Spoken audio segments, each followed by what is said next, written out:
Wabil walidaini ihsana wa bidzil qurba, dan berbuatlah baik dengan kerabat-kerabatmu yang mereka lebih utama untuk kita perhatikan.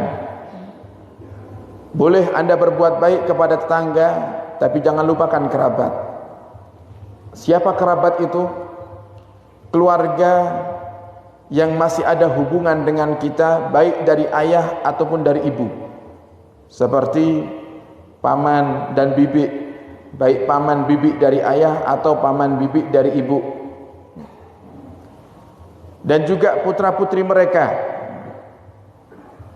sepupu atau misanan kita, dan yang masih ada hubungan kekerabatan dengan kita, itu lebih berhak untuk kita perhatikan.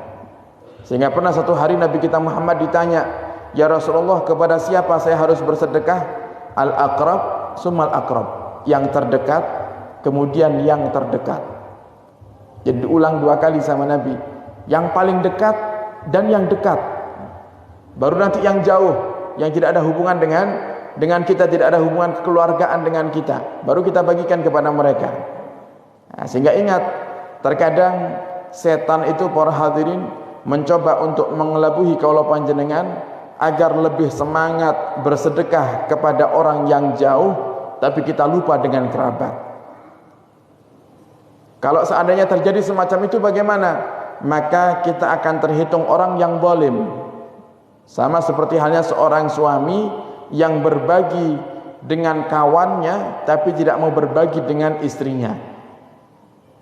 Sama dengan seorang anak yang berbagi kepada orang tuanya orang lain, orang sepuh, orang miskin, kakek, nenek yang ada di jalan, pengemis yang ada di jalan sudah tua renta, tapi dia lupa dengan orang tuanya.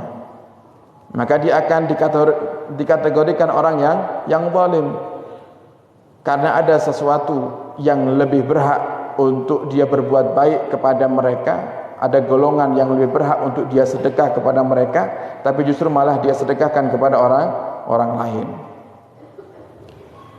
Kemudian setelah kerabat yatim, anak-anak yatim. Anak-anak yatim ini juga yang membawa kemuliaan untuk kaula panjenengan. Kemarin juga sudah kita jelaskan, kalau tidak salah di bulan Muharram ya. Kita ulangi sedikit sebagai pengingat buat kita dan juga pelajaran buat kita. Jangan Anda mau menyantuni anak yatim hanya di bulan Muharram saja. Ini penyakit ya. Ini kalau sudah Muharram tuh Masya Allah, acara di sana sini santunan anak yatim, bagus. Lebih bagus lagi rutin tiap bulan. Kenapa? Anak yatim manusia, mereka juga butuh makan, bukan hanya makan di bulan Muharram saja.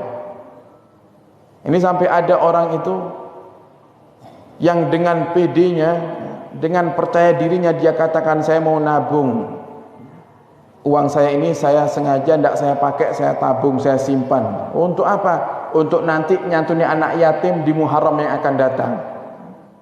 Kenapa nunggu yang akan datang? Itu anak yatim butuh sekarang uangnya itu. Jangan nunggu Muharram yang akan datang, kelamaan. Bahkan di hadis yang berkaitan dengan menyantuni anak yatim itu banyak yang lebih umum daripada di bulan Muharram.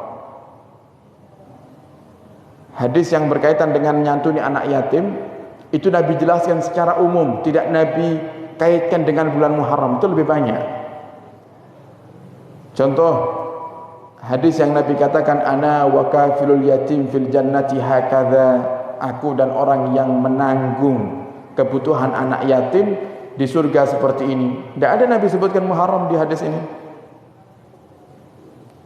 Kemudian ada lagi Nabi katakan, man qabadha yatiman ila ta'amihi wa syarabihi, siapa orang yang mengajak anak yatim untuk makan dan minum sampai dia kenyang, wajabat lahul jannah, maka wajib baginya surga selama dia tidak berbuat dosa yang besar. Dalam hadis ini juga tidak disebutkan bulan Muharram oleh Nabi kita Muhammad SAW.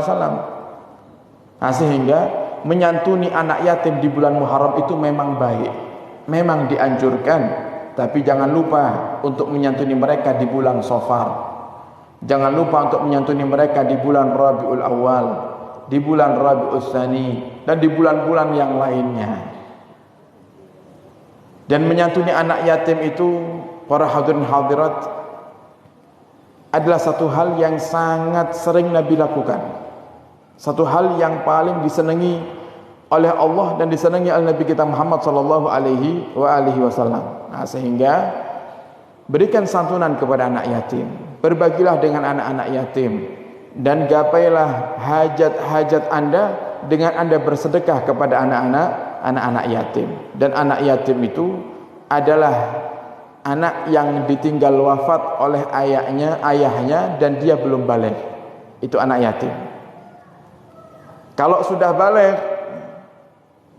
dia bukan anak yatim lagi. Tapi kalau dia dalam keadaan tidak mampu, dia masuk ke kategori du'afa, orang yang lemah.